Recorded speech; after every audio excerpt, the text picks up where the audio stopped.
When hearing about licensed anime games coming west, I typically assume it's going to be a Musou-style game. The gameplay elements are already there, so the developer can simply focus on telling a few arcs of the story. Sure, I'm okay with playing through this content, but I'm always ready to experience a new interpretation of a manga or anime IP. With this in mind, it's no surprise that I'm looking forward to the Gust-developed RPG based in the universe of Fairy Tail. Surprisingly, this is the first real Fairy Tail game released outside of Japan on consoles, which might be a lot of pressure for the Atelier developers. That said, after playing over an hour of the game, I'm discovering why they are the perfect developer for this project.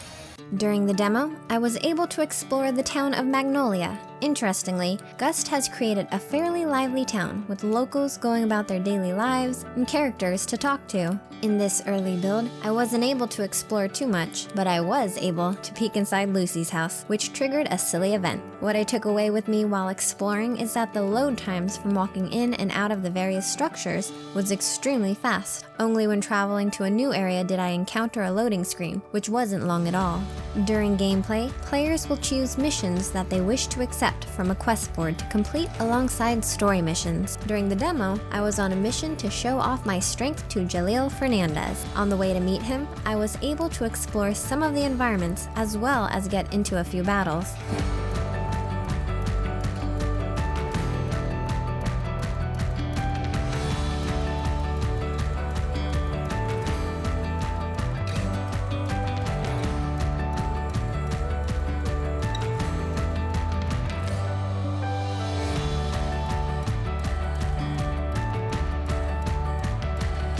The environments are selected from a map that expands as you discover new places. Luckily for me, I was able to experience a beach scene, which is all I could have hoped for.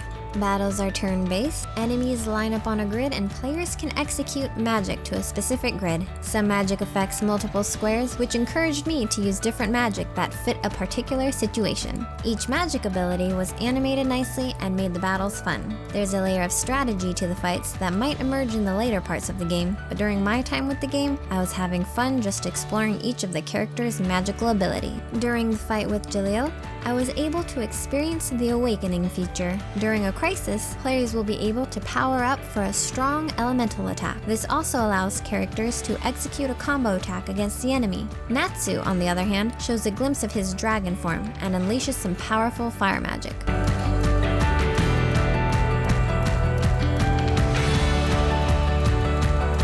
There are a few layers of the battle system that I'm eager to explore more of, but right now, the team seems to keep it approachable, but with layers that the fans of the genre can dig deeper into.